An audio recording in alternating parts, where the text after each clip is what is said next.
नमस्कार दोस्तों, आपका स्वागत है YouTube channel study with V90 पर। तो दोस्तों, हम हरियाणा जीके पढ़ रहे हैं। कल हमने हरियाणा जीके में एक क्लास देख ली और हम हरियाणा का उदय पढ़ रहे हैं। तो दोस्तों, कल हमने हरियाणा का उदय शुरू किया, उसमें एक क्लास देख ली। आज उससे आगे पढ़ना शुरू करेंगे। जो दोस्त आज नया जुड़ा है वो पहले कल वाली क्लास देखे और फिर आज वाली क्लास देखना। जो हम पढ़ाएंगे उससे बाहर कुछ भी नहीं आएगा और हमारे पढ़ाई हुए में से आप कोई भी किताब उठाकर देख सकते हो, इससे बाहर कुछ नहीं मिलेगा। तो दोस्तों, कल से आगे शुरू करते हैं। कल हमने पढ़ लिया था, कहां तक पढ़ लिया था? कल हमने शायद 1956 तक पढ़ लिया था। 1956 तक। 1956 में क्या होता है दोस्तों? 1956 में जब फजल अली आयोग अपनी रिपोर्ट सौंपता है केंद्र सरकार को, तो उसमें हरियाणा या पंजाब को, जो उस समय पंजाब था, उसमें कोई बदलाव नहीं करता और जो कि तो उसकी स्थिति रहती है। तो दोस्तों, इस कारण हरियाणा वासियों को आक्रोश हो जाता है कि हमारी सबसे बड़ी समस्या और हमारी समस्या का इसने कोई समाधान नहीं किया। तो दोस्तों, आगे क्या होता है कि इनमें उस बात को लेकर आक्रोश हो जाता है और ये पंजाब में उस समय के, अब फिलहाल के पंजाब में ये क्या करते हैं कि तोड़फोड़ करना शुरू कर देते हैं। और 1956 में क्या होता है कि पंजाब में सत्ता परिवर्तन होता है और उस समय वहां के मुख्यमंत्री बनते हैं सरदार प्रताप सिंह कैरो, जो 1956 में पंजाब के मुख्यमंत्री बनते हैं। तो उन्होंने, उस मुख्यमंत्री ने, किसने? प्रताप सिंह कैरो ने 1956 में इन आंदोलनकारियों को दबाने के लिए क्या करते हैं कि इस पर पुलिस द्वारा लाठीचार्ज करवाया जाता है कि इन आंदोलनकारियों को आप शांत करो। तो 1956 में उसके प्रयास से आंदोलनकारी शांत होते हैं और इस कारण ये बात अब पहुंच जाती है 1965 तक। 1965 तक। अब दोस्तों, 1965 में क्या होता है? 1965 में फिर यह आंदोलन करते हैं कि अब की बार हमें बस स्वतंत्रता चाहिए, अब की बार हमें पंजाब से अलग होना है, हमें स्वतंत्र होना है, पंजाब के साथ नहीं रहना, हमें अलग राज्य चाहिए। तो 1965 में यह हड़ताल करते हैं। क्या करते हैं? हड़ताल करते हैं। लेकिन दोस्तों, क्या होता है? 1965 में हड़ताल के साथ साथ ये भूख हड़ताल भी करते हैं और इसमें एक प्रमुख नेता थे फतेह सिंह। कौन? फतेह सिंह एक प्रमुख नेता थे, जो क्या कहते हैं कि अगर सरकार ने मेरी बात को 10-15 दिन में नहीं माना तो मैं जलकर मर जाऊंगा। फतेह सिंह कहते हैं कि अगर सरकार ने हमारी बात को, हमारी मांग को नहीं माना तो मैं जलकर मर जाऊंगा। तो दोस्तों, आपको इस प्रकार से प्रश्न पूछा जा सकता है कि हरियाणा को अलग करने के लिए सबसे पहले मरने की बात किसने की? तो किसने की? फतेह सिंह ने। क्या 1965 में ये कहता है कि अगर अब सरकार हमारी मांग को नहीं मानेगी तो हम मरने के लिए भी तैयार हैं, लेकिन अब की बार हमें अलग राज्य चाहिए। तो दोस्तों, 1965 में क्या होता है कि भारत और पाकिस्तान का युद्ध हो जाता है। 1965 में भारत और पाकिस्तान का युद्ध हो जाता है, जिसके कारण ये अपना अनशन खत्म कर देते हैं। 1965 में जब भारत पाकिस्तान का युद्ध शांत हो जाता है तो दोस्तों हरियाणा वासी, जो वर्तमान हरियाणा है, इसके लोग फिर जाते हैं और केंद्र सरकार के ऊपर दबाव बनाते हैं कि अब हमारी मुसीबत का हल निकालो। तो दोस्तों, क्या होता है कि केंद्र सरकार इनकी मांग को सीरियस लेते हुए क्या करती है कि 23 सितंबर 1965 को केंद्र सरकार इनकी मांग को सीरियस लेते हुए क्या करती है कि 23 सितंबर, कब दोस्तों? 23 सितंबर 1965 को उस समय तीसरी लोकसभा चल रही थी। जब हरियाणा अलग हुआ उस समय तीसरी लोकसभा चल रही थी। तो तीसरी लोकसभा के अध्यक्ष थे कौन? हुकम सिंह। कौन? हुकम सिंह। तो दोस्तों, 23 सितंबर 1965 को केंद्र सरकार द्वारा हुकम सिंह की अध्यक्षता में एक कमेटी का गठन किया जाता है। एक कमेटी का गठन कब किया जाता है? 23 सितंबर 1965 को। लोकसभा के अध्यक्ष कौन थे? हुकम सिंह की अध्यक्षता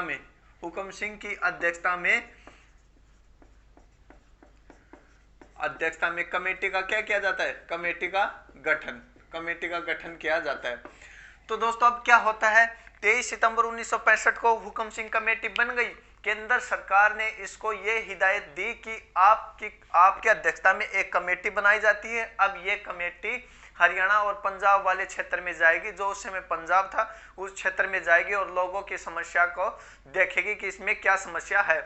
तो अब दोस्तों हुकम सिंह कमेटी अब दिल्ली से चलती है। हुकम सिंह कमेटी 1965 में 23 सितंबर 1965 में क्या होता है, हुकम सिंह कमेटी का गठन होता है। दोस्तों आप नोट्स साथ के साथ बनाते रहना, इससे आपको बहुत लाभ होगा।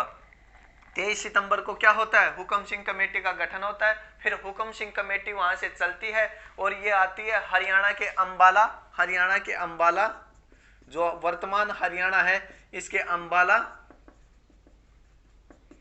सिरसा और रोहतक। वर्तमान हरियाणा के अंबाला, सिरसा और रोहतक में आती है और ये देखती है कि यहाँ की भाषा तो अलग है, यहाँ की भाषा तो अलग है। और फिर यहाँ से वो पंजाब वाले क्षेत्र में जाती है तो वहाँ की भाषा अलग होती है, वहाँ की भाषा अलग होती है। तो दोस्तों ये समझ जाते हैं कि इनकी मांग सही है और इनको अलग करना ही बेहतर रहेगा, क्योंकि इनकी लैंग्वेज अलग है, उनकी लैंग्वेज अलग है। तो अगर इनको अलग कर देंगे, अलग राज्य बना देंगे, तो इनकी मांग को पूरी हो जाएगी और इन्हें इस समस्या से हल मिल जाएगा। तो दोस्तों ये आपसे ये पूछा जाता है कि पेपर में कि हुकम सिंह कमेटी का गठन कब हुआ। हुकम सिंह कमेटी का गठन कब हुआ, 23 सितंबर 1965 को। दोस्तों मैं आपको सिर्फ बता दूंगा, आप नोट्स अपने हिसाब से बना लेना। अगर नोट्स वही होते हैं जो अपने हिसाब से नोट्स बनाए, अपनी भाषा में लिखे, अपने हिसाब से नोट्स बनाए, उसे नोट्स कहते हैं। तो दोस्तों आप आपके हिसाब से लिख लेना। अब हुकम सिंह कमेटी आती है अंबाला, सिरसा और रोहतक में, इनकी भाषा अलग होती है, और पंजाब में जाती है, उनकी भाषा अलग होती है। तो हुकम सिंह कमेटी को समझ में आ जाता है कि इनकी मांग जायज है। अब हुकम सिंह कमेटी वापस दिल्ली जाती है और दिल्ली में केंद्र सरकार को कहती है कि उनकी मांग जायज है और उन्हें अलग राज्य बनाना ही सही रहेगा। तो केंद्र सरकार फिर हुकम सिंह कमेटी को ही कहती है, हुकम सिंह की अध्यक्षता में जो कमेटी थी उसे केंद्र सरकार कहती है कि आप अपनी अध्यक्षता में एक आयोग का गठन करो। अगर उनकी मांग जायज ही है, हरियाणा वालों की मांग जायज ही है, तो आप एक काम करो, आपकी खुद की अध्यक्षता में एक उनका आयोग का गठन करो और आयोग के गठन को वहां भेजो। आयोग का गठन करके और उसकी सीमा का निर्धारण कराओ कि कौन सा हिंदी क्षेत्र में आता है, कौन सा पंजाबी क्षेत्र में आता है, और वो रिपोर्ट हमें सौंपेगा। तब हम जाकर इसको अलग राज्य का दर्जा देने के लिए संसद में बिल लेकर आएंगे और फिर उसको अलग करेंगे। तो अब दोस्तों आपसे ये पूछा जाता है कि जेसी शाह आयोग का गठन किसकी अध्यक्षता में हुआ। जेसी शाह आयोग का गठन हुकम सिंह कमेटी की अध्यक्षता में होता है। तो हुकम सिंह कमेटी की अध्यक्षता में किसका गठन होता है। अब हुकम सिंह कमेटी को केंद्र सरकार ये कहती है कि आप अपनी अध्यक्षता में क्या करो, आप अपनी अध्यक्षता में एक आयोग का गठन करो और उस आयोग को आप पंजाब वाले क्षेत्र में भेजो। क्यों? क्योंकि वहां का सीमा का निर्धारण करना है कि ये हिंदी क्षेत्र है, ये पंजाबी क्षेत्र है और यहाँ से इसको अलग करना है। तो दोस्तों अब ये हुकम सिंह की अध्यक्षता वाली कमेटी थी, ये 23 अप्रैल 1965 को क्या करती है, 23 अप्रैल 1965 को जेसी शाह आयोग का गठन करती है। अब आपको मैंने बता दिया जेसी शाह आयोग का गठन क्यों किया गया। जेसी शाह आयोग का गठन किया गया कि आप जाओ और सीमा का निर्धारण करो और क्षेत्र का बंटवारा करो कि हिंदी वाला क्षेत्र यहां तक रहेगा, पंजाबी वाला क्षेत्र यहां तक रहेगा। अब 23 अप्रैल 1965 को जेसी शाह आयोग का गठन हो जाता है और जेसी शाह आयोग में 3 सदस्य होते हैं। 3 सदस्य कौन होते हैं, एक नंबर होता है जेसी शाह जो इसका अध्यक्ष होता है, 2 नंबर होता है S Dutt, 2 number S Dutt और 3 नंबर एम फिलिप। ये 3 सदस्य होते हैं जेसी शाह आयोग में। अब दोस्तों जेसी शाह आयोग आता है और हरियाणा और पंजाब वाले क्षेत्र को निर्धारण करता है कि ये अंबाला, पंचकुला, यमुनानगर से नीचे वाला क्या होगा, साइड वाला क्या होगा, ये होगा हरियाणा, और ऊपर वाला साइड वाला क्या होगा, ये होगा पंजाब। अब दोस्तों ये जय शाह 23 अप्रैल 1965 को जय शाह आयोग का गठन होता है। जय शाह आयोग का गठन हुक्म सिंह कमेटी की सिफारिश पर किया जाता है। हुक्म सिंह कमेटी का गठन होता है 23 सितंबर 1965 को और जय शाह आयोग का गठन होता है 23 अप्रैल 1966। यह आएगा दोस्तों 23 अप्रैल 1966 को जय शाह आयोग का गठन होता है। अब दोस्तों जय शाह आयोग पंजाब हरियाणा का दौरा कर अपनी रिपोर्ट कब सौंपते हैं? ये डोल कर जाते हैं, यहाँ हरियाणा पंजाब वाले क्षेत्र में घूम कर जाते हैं और फिर अपनी रिपोर्ट सौंपते हैं कि हमने उसका निर्धारण कर दिया, इस क्षेत्र को आप अलग कर दो और इस क्षेत्र को आप अलग कर दो। उनकी दोनों की मांग पूरी हो जाएगी। तो दोस्तों वह 31 मई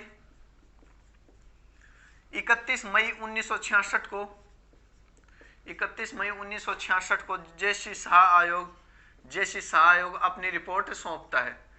31 मई 1966 को दोस्तों ये प्रश्न आया हुआ है, ये प्रश्न भी आया हुआ है और ये प्रश्न भी आया हुआ है।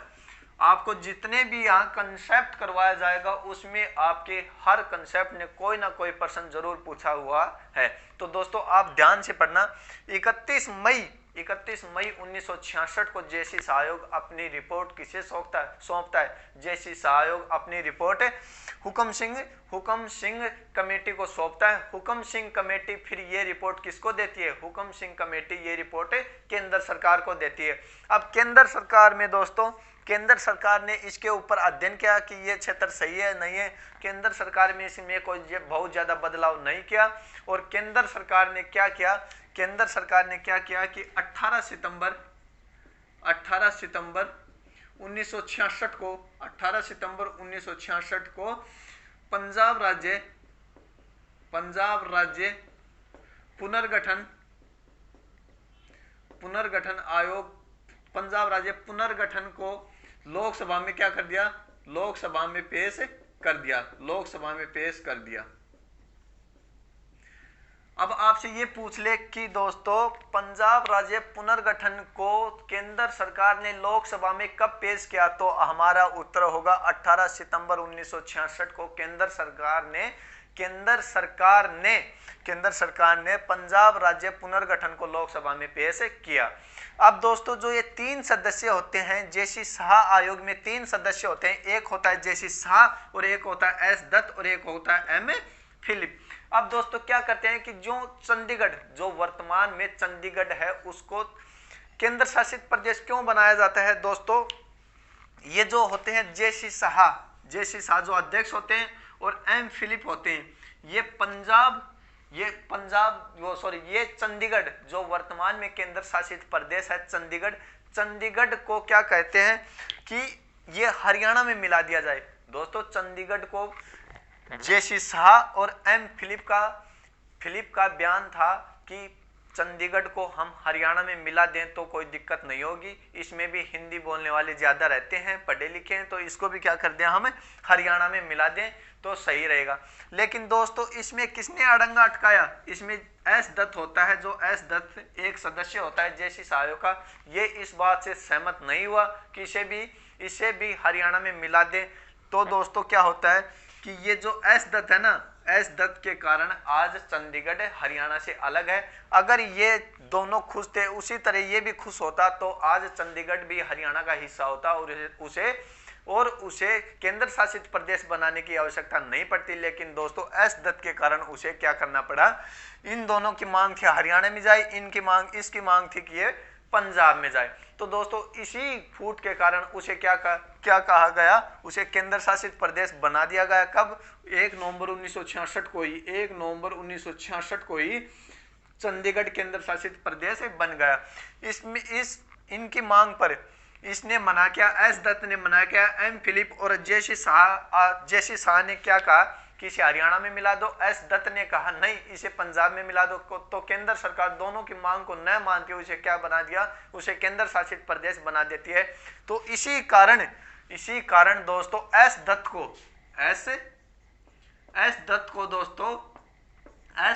को दोस्तों हरियाणा का शत्रु कहा जाता है। एस दत्त को दोस्तों हरियाणा का शत्रु कहा जाता है, क्योंकि इसी के कारण आज चंडीगढ़ हमसे अलग है। तो ये बात है दोस्तों कि एस दत्त को हरियाणा का शत्रु क्यों कहा जाता है।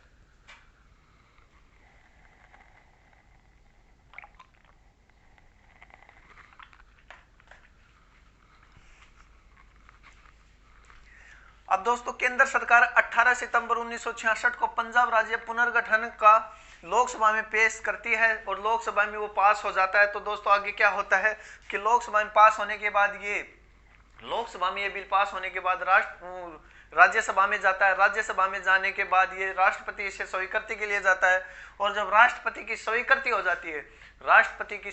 हो जाती है तो वो अलग राज्य बन जाता है। तो दोस्तों 18 सितंबर को ये लोकसभा में पेश हुआ और राष्ट्रपति और राज्यसभा में पेश होते होते इसे 1-1.5 महीने का टाइम लग गया। तो यहां तक आपने उतार लिया होगा। अब आगे देखते हैं।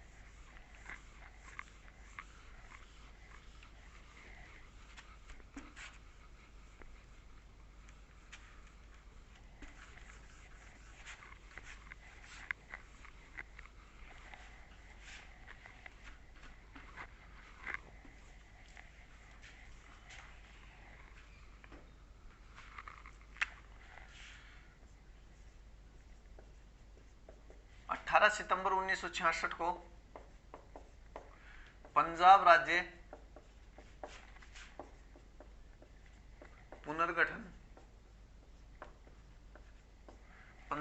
पुनर्गठन कहां पेश होता है? लोकसभा में पेश होता है।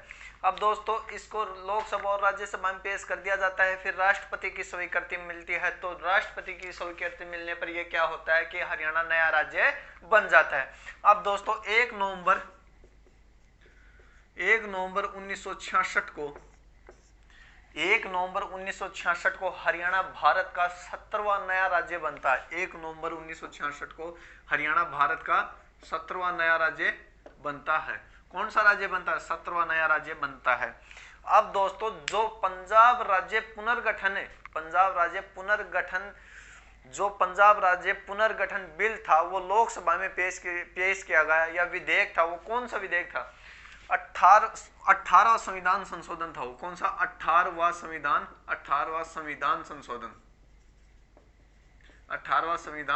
संशोधन।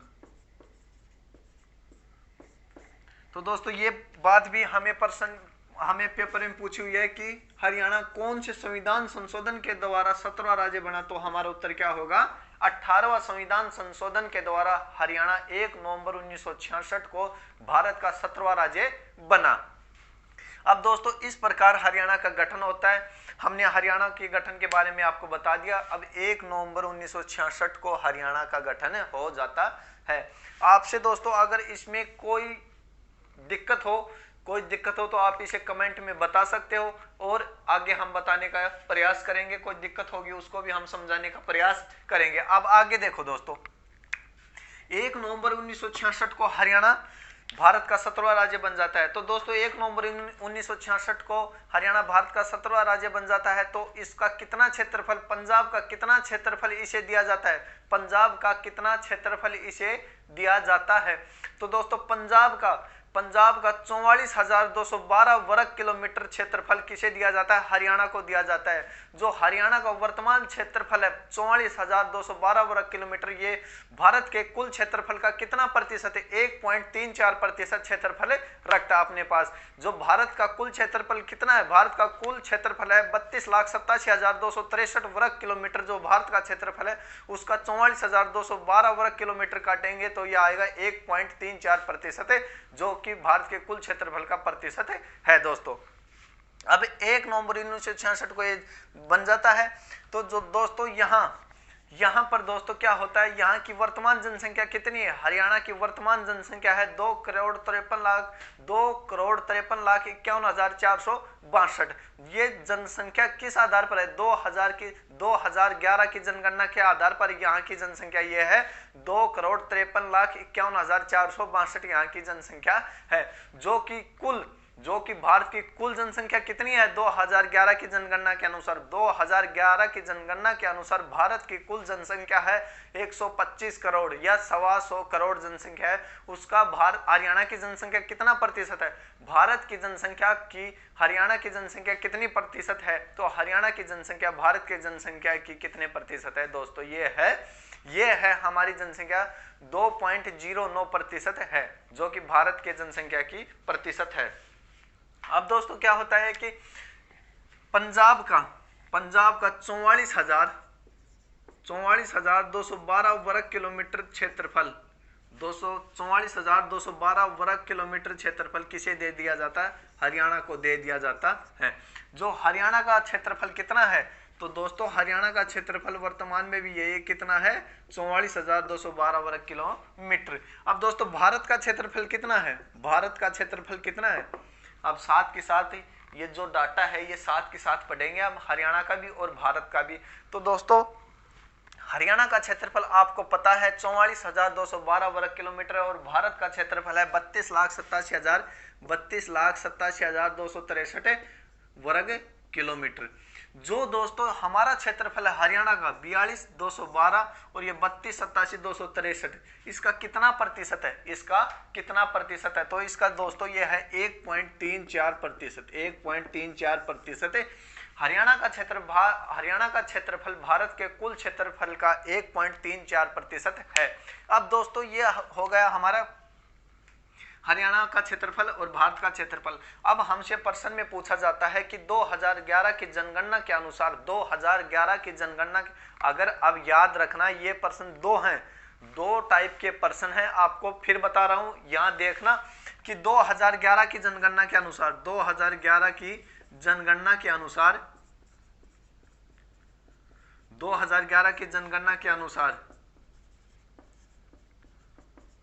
2011 की जनगणना के अनुसार हरियाणा का क्षेत्रफल में भारत में कौन सा स्थान है। इसमें हमें कह रहा है कि भारत में कितने राज्य थे, 2011 की जनगणना हुई तब भारत में कितने राज्य थे, तब दोस्तों भारत में कितने राज्य थे, भारत में 28 राज्य थे, 28 राज्य। वर्तमान में कितने राज्य हैं, 28 राज्य और 8 केंद्र शासित प्रदेश। और 2011 की जनगणना के अनुसार भारत में 29 राज्य और 7 केंद्र शासित प्रदेश हुआ करते थे। अब दोस्तों क्या होता है कि 2011 की जनगणना के अनुसार हरियाणा का क्षेत्रफल में कौन सा स्थान है, भारत में हरियाणा का क्षेत्रफल में कौन सा स्थान था, तो दोस्तों वो स्थान था हमारा 21वां। वो स्थान कौन सा था, 21वां। जो 28 राज्य, अब फिलहाल 28, पहले 29 राज्य थे, उसमें 21वें नंबर पर क्षेत्रफल में कौन आता था, इस 21वें नंबर पर हमारा हरियाणा आता है। इससे पहले 20 जो क्षेत्रफल में और राज्य हो गए वो हमसे क्षेत्रफल में क्या होते हैं, बड़े होते हैं, और हमारा नंबर 21वां आता है। लेकिन दोस्तों क्या होता है 2019 को कब, 2019 को कि 19 को जब जम्मू एंड कश्मीर तथा लद्दाख को केंद्र शासित प्रदेश का दर्जा दे दिया जाता है, जम्मू एंड कश्मीर तथा लद्दाख को केंद्र शासित प्रदेश का दर्जा दे दिया जाता है, तो वर्तमान में हमारा हरियाणा क्षेत्रफल की दृष्टि से 20वां जिला हो जाता है। हमारे कहने का मतलब दोस्तों ये है कि जब तक जम्मू कश्मीर लद्दाख दोनों एक थे, और जब तक दोनों एक थे तो क्या होता है, जम्मू कश्मीर और लद्दाख दोनों एक थे तो इनका क्षेत्रफल हमारे हरियाणा के क्षेत्रफल से क्या था, हमारे हरियाणा के क्षेत्रफल से ज्यादा था। लेकिन जब 2019 में 5 अगस्त 2019 को जब हमारे गृह मंत्री अमित शाह जी द्वारा पंजाब राज्य पुनर्गठन बिल लोकसभा में पेश किया जाता है, तो और इसे जब स्वीकृति मिल जाती है कि इन्हें अलग वो बना दिया जाएगा, दोनों को अलग करके केंद्र शासित प्रदेश बना दिया जाएगा, तो क्या होता है दोस्तों, इनको अलग केंद्र शासित प्रदेश बना दिया गया और इसकी स्वीकृति हमें 31 अक्टूबर 2019 को सरदार वल्लभ भाई पटेल के जयंती के ऊपर मिलती है कि 31 अक्टूबर 2019 से जम्मू कश्मीर और लद्दाख अलग केंद्र शासित प्रदेश होंगे। उस दिन से हमारा 21 से घटकर एक स्थान क्या क्षेत्रफल में 20 हो जाता है। समझ गए दोस्तों। तो 2019 या वर्तमान में हरियाणा का क्षेत्रफल में कौन सा स्थान है? तो हरियाणा का क्षेत्रफल में स्थान है 20वां। हाँ तो दोस्तों ये आपको समझ में आ गया कि वर्तमान में हरियाणा का क्षेत्रफल के आधार पर कौन सा स्थान है? 20वां। और 2011 की जनगणना पूछे तो हमारा कौन सा स्थान था? 21वां। अब आपको प्रश्न में देखना है कि प्रश्न में क्या दिया हुआ है। अगर आपके पास पेपर में प्रश्न आता है कि वर्तमान में हरियाणा का क्षेत्रफल में कौन सा स्थान है, जो पिछले कोई एक पेपर में आया भी था, कौन सा है? 20वां। लेकिन 2011 की जनगणना के अनुसार इसका स्थान कौन सा था? 21वां। तो यहां तक आपने उतार लिया होगा। अब आगे देखते हैं।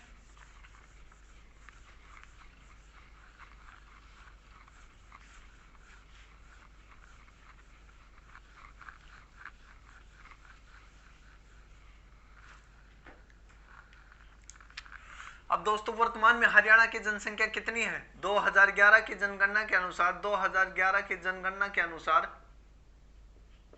वर्तमान में हरियाणा की जनसंख्या कितनी है? वर्तमान में हरियाणा की जनसंख्या है 2,53,51,462। वर्तमान में हरियाणा की जनसंख्या है। अब दोस्तों ये हरियाणा की जनसंख्या है, 2,53,51,462 हरियाणा की जनसंख्या वर्तमान में नहीं है, 2011 की जनगणना के अनुसार हरियाणा की जनसंख्या है। अब दोस्तों 2011 की जनगणना के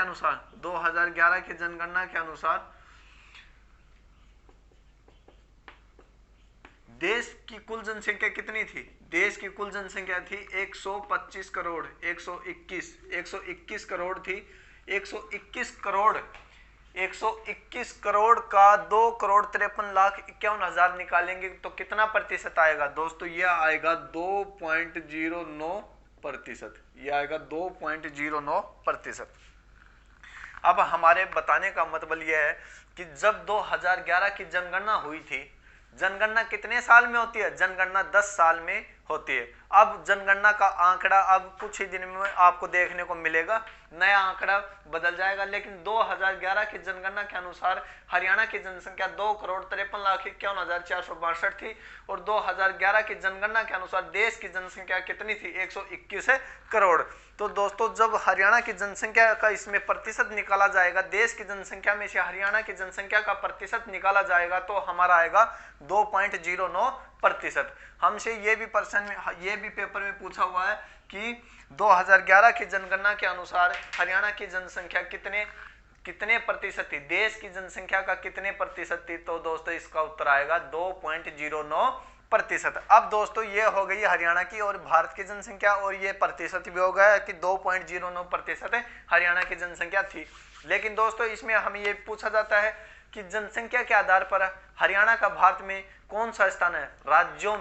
राज्यों में जनसंख्या के आधार पर हरियाणा का भारत में कौन सा स्थान? तो दोस्तों जनसंख्या के आधार पर कौन सा है? जनसंख्या के आधार पर 18वां है। जनसंख्या के आधार पर कौन सा है? राज्यों में 18वां स्थान है। 18वां स्थान है। 2011 की जनगणना के अनुसार राज्यों में जनसंख्या के आधार पर हरियाणा का 18वां स्थान है। अब दोस्तों क्या होता है कि जब हमारा राज्य अलग बन ही गया, हरियाणा अलग बन ही गया, तो उसका एक मुख्यमंत्री भी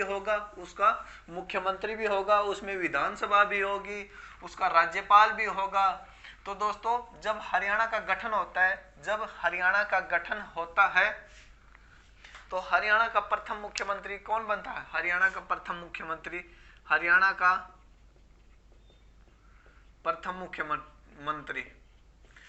का प्रथम सीएम कौन? हरियाणा का प्रथम सीएम बनता है भगवत दयाल शर्मा।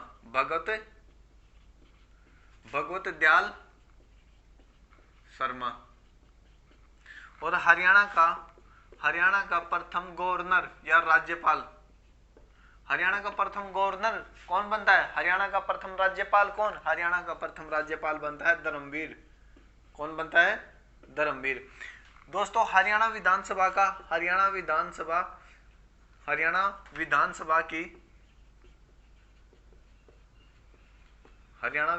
की प्रथम महिला अध्यक्ष कौन बनती है? सन्नो देवी। अब दोस्तों क्या होता है कि जो ये सन्नो देवी है, ये जो सन्नो देवी विधानसभा की प्रथम अध्यक्ष है, जो सन्नो देवी है विधानसभा की प्रथम अध्यक्ष है। तो दोस्तों ये हरियाणा विधानसभा की प्रथम अध्यक्ष महिला मान लो, या हरियाणा विधानसभा के प्रथम अध्यक्ष मान लो। हरियाणा विधानसभा का प्रथम अध्यक्ष भी महिला थी और प्रथम हरियाणा में महिला अध्यक्ष भी कौन थी? सन्नो देवी। कहने का मतलब यह है जब हरियाणा का गठन हुआ तो प्रथम अध्यक्ष था विधानसभा का, वो महिला ही थी, उसका नाम क्या है? सन्नो देवी। ये प्रथम महिला भी हो गई और प्रथम विधानसभा अध्यक्ष भी हो गई। समझ गए होगे। अब दोस्तों क्या होता है कि ये सन्नो देवी है, ये विधानसभा अध्यक्ष हो गई। तो दोस्तों 1966 में जब हमारा हरियाणा नया राज्य बना, 1966 में जब हमारा हरियाणा नया राज्य बना, तो दोस्तों उस समय इसमें विधानसभा की सीट कितनी थी? इसमें विधानसभा की सीट कितनी थी? विधानसभा सीट दोस्तों 1966 में जब हमारा राज्य बना तो उसमें विधानसभा की सीट थी 54। कितनी थी दोस्तों? 54। अब दोस्तों 1966 में बना, 1967 में यहाँ चुनाव होते हैं, 1967 में चुनाव होते हैं तो विधानसभा की सीट बढ़कर 54 से कितनी हो जाती है? विधानसभा की सीट 54 से बढ़कर 1967 में कितनी हो गई? 1967 में ये हो गई 81। और दोस्तों 1977 में 10 साल बाद फिर बढ़कर ये कितनी हो जाती हैं? जो वर्तमान में है ये 1977 की सीटें हैं। 1977 के बाद में हरियाणा में विधानसभा की सीटों में कोई बदलाव नहीं हुआ है। तो दोस्तों यहाँ तक आपको समझ में आ गया होगा कि हरियाणा का प्रथम सीएम भगवत दयाल शर्मा, हरियाणा का प्रथम गवर्नर या राज्यपाल धर्मवीर, हरियाणा विधानसभा की प्रथम महिला या हरियाणा विधानसभा का प्रथम अध्यक्ष सन्नो देवी। हरियाणा गठन के समय विधानसभा की सीटें कितनी थी? विधानसभा की सीटें थी 54। 1967 में हो ये कितनी? 1967 में 81 और 1977 में यह हो जाती है 90। अब दोस्तों आगे देखते हैं कि जब हरियाणा का गठन होता है, 1 नवंबर 1966 को, 1 नवंबर 1966 को जब हरियाणा का गठन होता है तो देश का प्रधानमंत्री कौन होता है? देश का प्रधानमंत्री होता है इंदिरा गांधी। देश की प्रधानमंत्री कौन थी? इंदिरा गांधी। अब दोस्तों जब 1 नवंबर 1966 को हरियाणा का गठन होता है, 1 नवंबर 1966 को हरियाणा का गठन होता है तो देश का राष्ट्रपति कौन होता है? देश का राष्ट्रपति उस समय होता है सर्वपल्ली राधाकृष्णन। सर्वपल्ली राधाकृष्णन। देश का राष्ट्रपति कौन होता है? सर्वपल्ली राधाकृष्णन। और दोस्तों उस समय आपको पूछ ले उपराष्ट्रपति कौन होता है? उपराष्ट्रपति कौन होता है? 1 नवंबर 1966 को देश का उपराष्ट्रपति कौन था? उपराष्ट्रपति था जाकिर हुसैन। कौन था? जाकिर हुसैन। दोस्तों आपको मालूम होगा जो देश का उपराष्ट्रपति होगा, वही दोस्तों राज्यसभा का अध्यक्ष होता है। राज्यसभा का अध्यक्ष या सभापति होता है। तो दोस्तों आपसे पूछ ले कि 1 नवंबर 1966 को देश में या राज्यसभा का सभापति कौन था? तो जाकिर हुसैन उस समय उपराष्ट्रपति थे और यही राज्यसभा के अध्यक्ष थे। और सर्वपल्ली राधाकृष्णन उस समय भारत के क्या थे? भारत के राष्ट्रपति और इंदिरा गांधी प्रधानमंत्री हुआ करती थी। और लोकसभा के अध्यक्ष कौन थे? उस समय लोकसभा के अध्यक्ष थे हुकम सिंह, जिसकी अध्यक्षता में हमने कमेटी का गठन किया था। अब दोस्तों आगे क्या होती है कि उस समय कौन सी लोकसभा चल रही होती है? उस समय लोकसभा चल रही थी तीसरी लोकसभा चल रही थी। तीसरी लोकसभा का अध्यक्ष कौन था? हुकम सिंह। यहां तक आपको समझ में आ गया होगा। यहां तक उतार लो, फिर आगे और देखते हैं।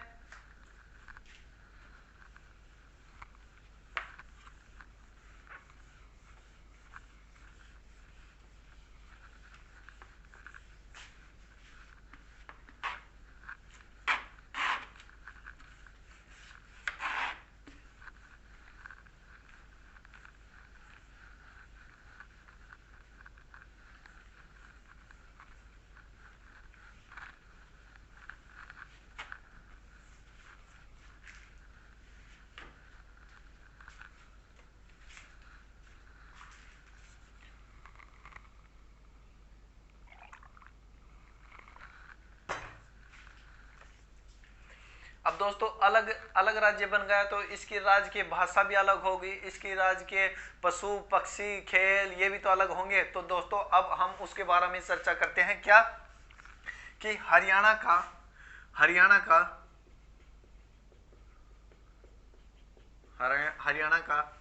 राजकीय हरियाणा का राजकीय पशु क्या है? हरियाणा का राजकीय पशु, हरियाणा का राजकीय पक्षी, हरियाणा का राजकीय खेल, हरियाणा का राजकीय खेल। अब ये देखो हरियाणा का राजकीय पशु क्या है? हरियाणा का राजकीय पशु क्या है? हरियाणा का राजकीय पशु है। और हरियाणा का राजकीय पक्षी क्या है? राजकीय पक्षी है काला तितर। और खेल क्या है? हरियाणा का खेल है कुश्ती। हरियाणा का खेल क्या है? हरियाणा का खेल है कुश्ती। और हरियाणा का राजकीय पशु है ब्लैक बक। ब्लैक बक को ही क्या कहते हैं? नील गाय। अब दोस्त ये हो गया हरियाणा का राजकीय पशु हो गया, राजकीय पक्षी हो गया, राजकीय खेल हो गई। और हरियाणा का राजकीय मिठाई क्या है? मिठाई क्या? हरियाणा का राजकीय मिठाई क्या है? मिठाई है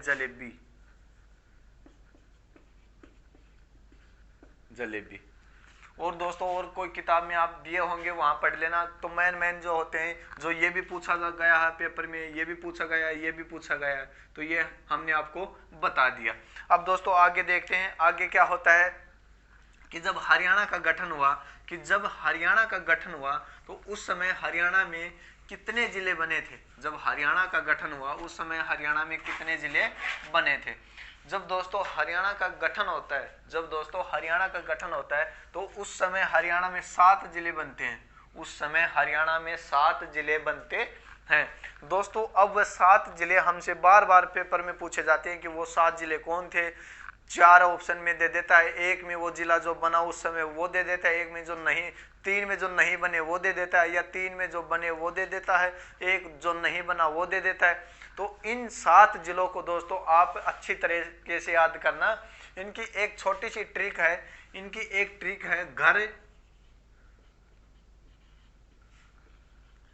घर जम्मू कश्मीर में। दोस्तों ये इनकी एक छोटी सी ट्रिक है, इससे आप अच्छी तरीके से याद रख सकते हैं। जी से आएगा हमारा गुरुग्राम,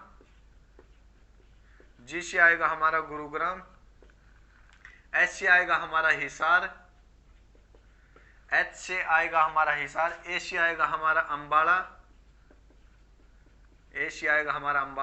आर से आएगा हमारा रोहतक, जे से आएगा हमारा जींद, और के से आएगा हमारा करनाल।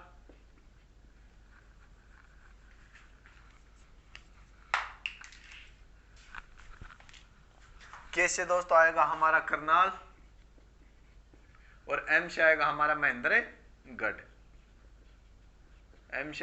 महेंद्रगढ़। तो दोस्तों ये आपने देख लिया कि जब हरियाणा का गठन होता है, हरियाणा के गठन के समय हरियाणा में 7 जिले बनते हैं। जो 7 जिले हैं वो हमारा जी से गुड़गांव, एच से हिसार, ए से अम्बाला, आर से रोहतक, जे से जींद, के से करनाल, और एम से महेंद्रगढ़। अब दोस्तों जो ये 7 जिले बन जाते हैं, बन गए, अब इनमें हमसे ये भी पूछा जाता है कि जब हरियाणा का गठन हुआ उस समय हरियाणा का सबसे बड़ा जिला कौन सा था?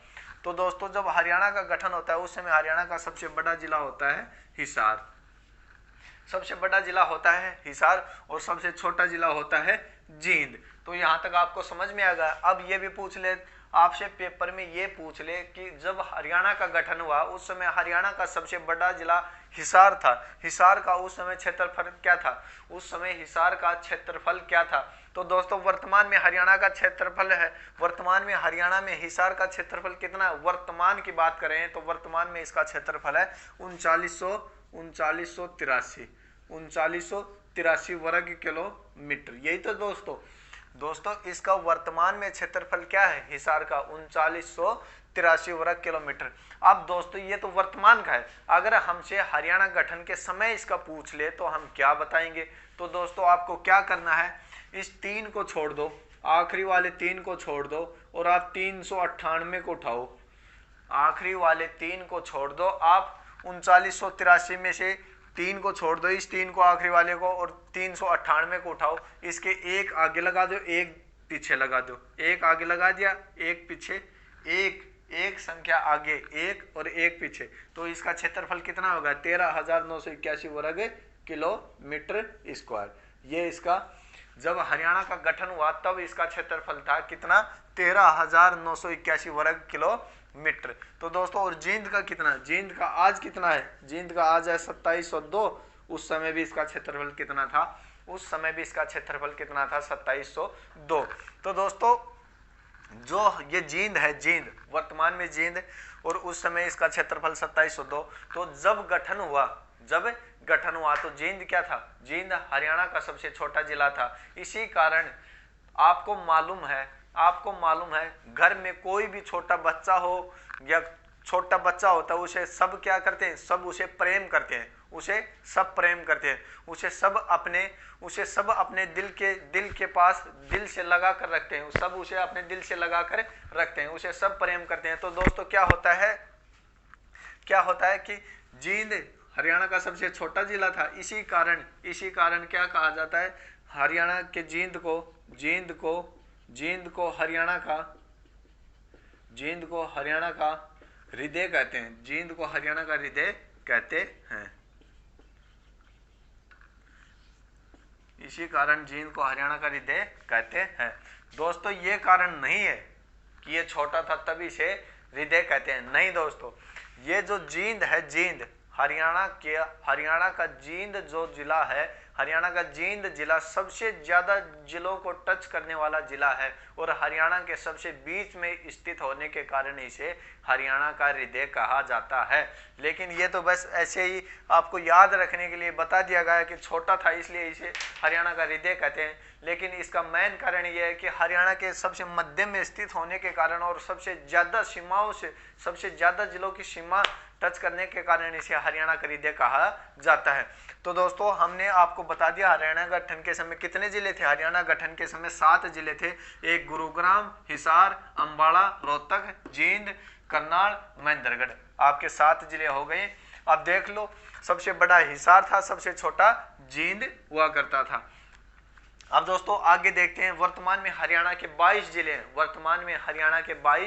जिले हैं। तो दोस्तों इनका गठन कब हुआ, इन 22 जिलों के बारे में देख लेते हैं एक बार। अब 7 तो आपको पढ़ा दिया गया, 7 जिले तो आपको पढ़ा दिए गए हैं। अब 8 नंबर से शुरू करते हैं कि 8 नंबर कौन सा बना, 9 नंबर कौन सा, इस प्रकार आपसे अब बात करते हैं।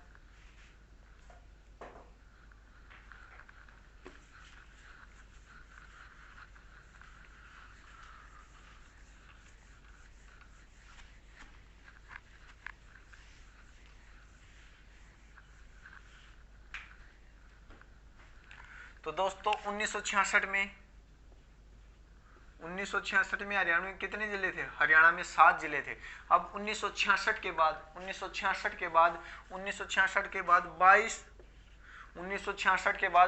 दिसंबर 1972 को हरियाणा में 2 जिले बनते हैं।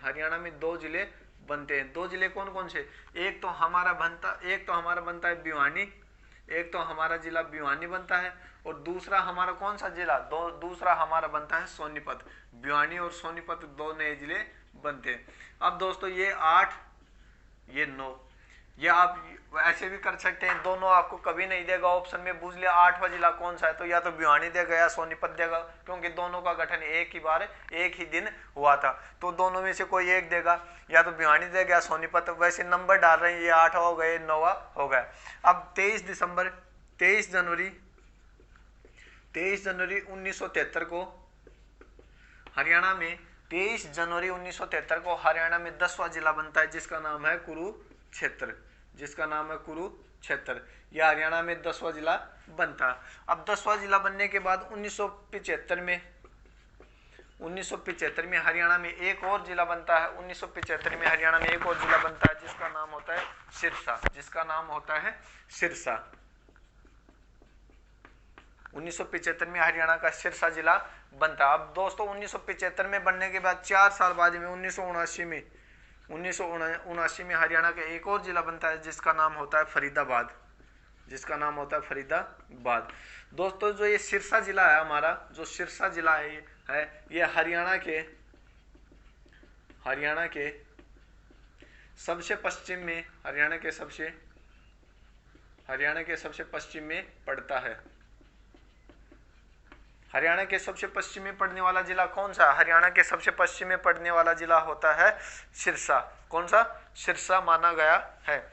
अब दोस्तों क्या होता है, 1979 में फरीदाबाद का गठन हो जाता है। अब 1979 के बाद 10 साल तक कोई जिले नहीं बनते। 1979 के बाद 10 साल तक कोई जिले नहीं बनते।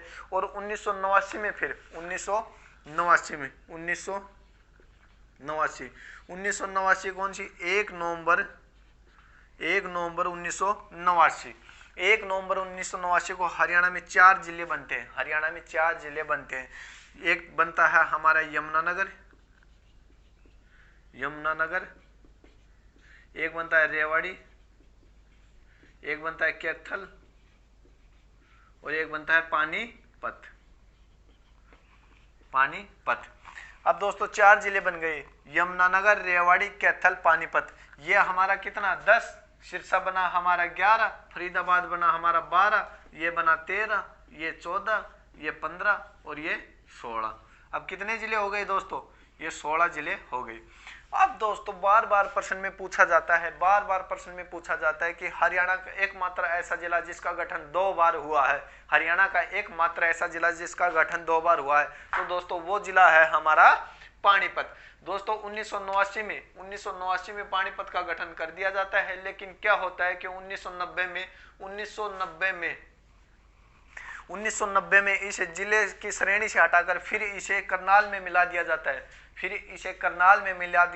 1990 में जिले की श्रेणी से हटाकर इसे करनाल में मिला दिया जाता है। 1989 में जिला बना, 1990 में इसे मिला दिया गया। लेकिन क्या होता है दोस्तों कि 1991 में इसे फिर अलग से जिला बना दिया जाता है। तो दोस्तों इसी कारण कहते हैं कि हरियाणा का एकमात्र जिला जिसका गठन 2 बार हुआ है वो जिला है हमारा दोस्तों पानीपत का जिला 2 बार हुआ। पानीपत जिले का गठन कितनी बार हुआ है दोस्तों? पानीपत जिले का गठन 2 बार हुआ है, एक तो 1989 में और एक 1991 में। 1989 में गठन के बाद 1990 में इसे फिर करनाल में मिला दिया गया और फिर 1991 में इसे करनाल से अलग करके फिर जिला बना दिया गया।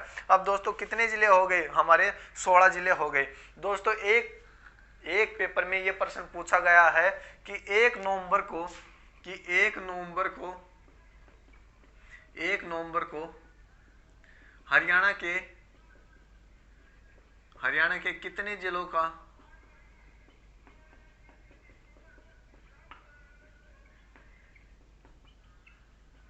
तो दोस्तों ये प्रश्न पेपर में आया हुआ है कि 1 नवंबर को हरियाणा के कितने जिलों का गठन हुआ। बताओ दोस्तों कितने जिलों का गठन हुआ? 1 नवंबर को दोस्तों हरियाणा में कितने जिलों का गठन हुआ? 1 नवंबर पूछ रहा है, आगे ना तो 1966 दे रखा ना 1989 दे रखा। तो दोस्तों इसका राइट उत्तर होगा 11 जिलों का। इसका राइट उत्तर होगा 11 जिलों का। अब दोस्तों 11 जिले कैसे आए इसमें? 11 जिले इसमें कैसे आए दोस्तों? जब 1 नवंबर 1966 को हमारा राज्य अलग हुआ, हमारा राज्य का गठन हुआ, हमारा राज्य बना, उस समय इसमें 7 जिले हुआ करते थे। 1 नवंबर 1966 को जब हमारा राज्य बना उसमें 7 जिले थे। तो 1 नवंबर को कितने जिलों का गठन हुआ? 7 जिलों का ये हुआ।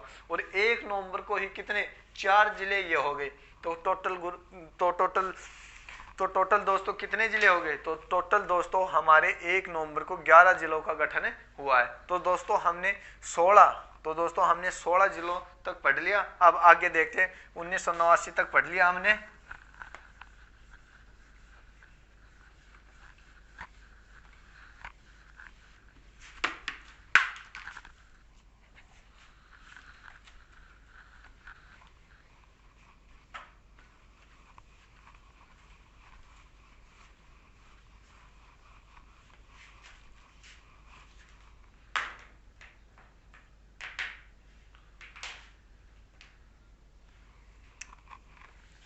1989 के बाद दोस्तों 1995 में 1989 के बाद 1995 में 15 अगस्त 1995 को हमारे 17वें जिला का कौन से हमारे 17वें जिले का गठन किया जाता है, जिसका नाम है पंचकुला, जिसका नाम है पंचकुला। अब दोस्तों जो ये पंचकुला जिला है हमारे हरियाणा के सबसे उत्तर में पड़ता है। हमारे हरियाणा के सबसे उत्तर में जिला कौन सा है? हमारे हरियाणा के सबसे उत्तर में जिला है हरियाणा के सबसे उत्तर में जिला कौन सा है? पंचकुला। पंचकुला का गठन हरियाणा का एकमात्र ऐसा जिला जिसका गठन स्वतंत्रता दिवस के अवसर पर हुआ, स्वतंत्रता दिवस के दिन हुआ, तो वो हमारा जिला है कौन सा? पंचकुला। पंचकुला का गठन 1995 में 15 अगस्त के दिन हुआ। अब 1995 के बाद दोस्तों 1997 में हमारे दो जिले बनते हैं। 1997 में हमारे दो जिले बनते हैं, एक बनता है फतेहाबाद और दूसरा बनता है झज्जर।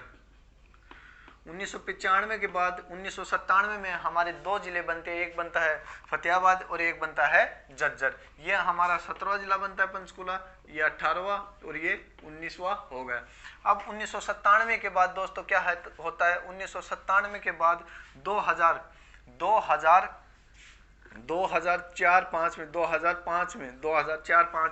2004-5 में कौन सा जिला बनता है? हमारा मेवात जिला बनता है। मेवात हमारा 20वां जिला बनता है। और दोस्तों 2008 में पलवल हमारा 21वां जिला बनता है। और 2016 में चरखी दादरी हमारा 22वां जिला बनता है। चरखी दादरी हमारा कौन सा जिला बना? चरखी दादरी हमारा 22वां जिला बना। चरखी दादरी का गठन कब हुआ? 2016 में। अगर इसमें तारीख भी पूछ ले आपसे कि चरखी दादरी की तारीख क्या आएगी, तो चरखी दादरी की तारीख आएगी 18 सितंबर। क्या आएगी? 18 सितंबर 2016 को चरखी दादरी का गठन होता है। तो दोस्तों हमने 22 जिले कंप्लीट कर लिए। हमने ये भी कर लिया कि हरियाणा के सबसे उत्तर में जिला कौन सा है? हरियाणा के सबसे उत्तर में जिला आता है पंचकुला, और सबसे दक्षिण में जिला आता है हरियाणा का मेवात। हरियाणा का सबसे दक्षिण में जिला कौन सा है? हरियाणा का सबसे दक्षिण में जिला आता है मेवात। हरियाणा के सबसे पश्चिम में जिला हमने पढ़ लिया। हरियाणा का सबसे पश्चिम में जिला आता है सिरसा। हरियाणा के सबसे पूर्व में जिला आता है, ये बात और लिख लेना, पूर्व में जिला आता है हरियाणा का यमुनानगर। हरियाणा का सबसे पूर्व में जिला कौन सा है? यमुनानगर। तो दोस्तों हमने हरियाणा का उद्देश्य पढ़ लिया। अब हरियाणा के जिलों के बारे में आपको बता दिया गया है। अब हम कल हरियाणा का भौगोलिक स्वरूप पढ़ेंगे। हरियाणा के भौगोलिक स्वरूप में या हरियाणा के भौगोलिक परिचित करने के बारे में हमें 2-3 क्लास लगेंगे, और हरियाणा के भौगोलिक प्रदेशों को हम अच्छी तरह से पढ़ेंगे। तो हम आज हरियाणा का उद्देश्य कंप्लीट कर लिया, तो आपको समझ में आया होगा। तो दोस्तों ऐसे ही आपका प्रेम बनाए रखना। नमस्कार, धन्यवाद।